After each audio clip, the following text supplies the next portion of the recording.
असां वटि घणे भाङे माण्हुनि जो इहो नज़रियो आहे, उहो इहो सम्झनि था त रमज़ान जो महीनो महिमान महीनो आहे, रमज़ान महिमान आहे या असां महिमान आहियूं। अचो इन ते अॼु कुझु रोशनी विझूं था। रमज़ान जो महीनो अॼु गुज़रंदे 1444 साल थी विया। अॼु जी तारीख़ ताईं 1444 दफ़ा रमज़ान अची चुको आहे।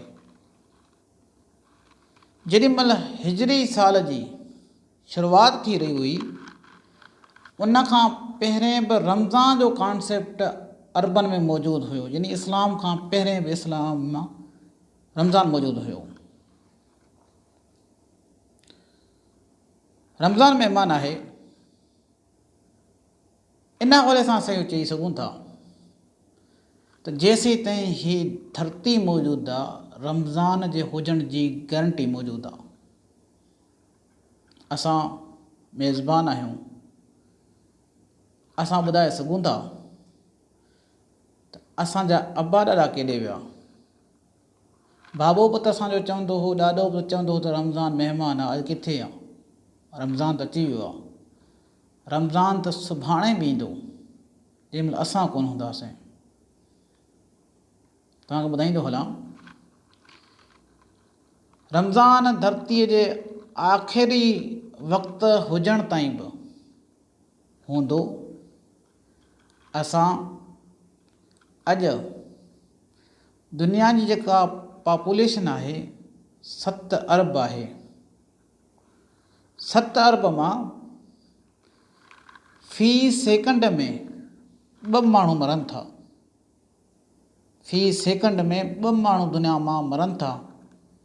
मिंट में घणा थिया? 120 एवरेज। ऐं कलाक में, हिकिड़े कलाक में 6000 माण्हू मरनि था। अञा मथे 6600।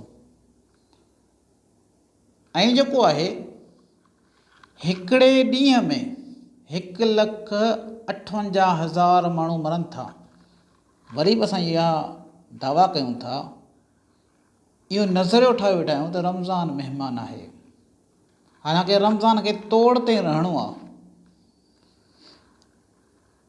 हाणे महिमान असां आहियूं। महिमान जे मुतालिक़ इहो कानून हूंदो आहे त जिते बि वेंदो आहे लिमिट वक़्त लाइ वेंदो आहे, महदूद वक़्त जे लाइ वेंदो आहे। ऐं जिते बि असां महिमान थी करे वेंदा आहियूं 4 मिंट 5 मिंट 1 ॾींहुं 2 ॾींहं, हुते कोशिशि कंदा आहियूं त असांजी जेका आम ज़िंदगी आहे उनखां हटी करे हुते असां पंहिंजी ज़िंदगी गुज़ारियूं ताकी असांजी हुते तस्वीर बहितर थिए, इमेज बहितर थिए। हिन दुनिया में असां महिमान थी करे आया आहियूं। ॿुधायो त सही, असां पंहिंजे इमेज खे सही कयो आहे? हीअ जेके असांजा लक्षण करतूत आहिनि जंहिं हवाले सां असां हली रहिया आहियूं, छा महिमान ईअं हलंदा आहिनि? छा महिमान ज़िंदगी ईअं गुज़ारींदा आहिनि? अचो पंहिंजे नज़रिए खे ठीकु कयूं ऐं इहो सम्झो त असां हिते महिमान आहियूं, रमज़ान महिमान न आहे।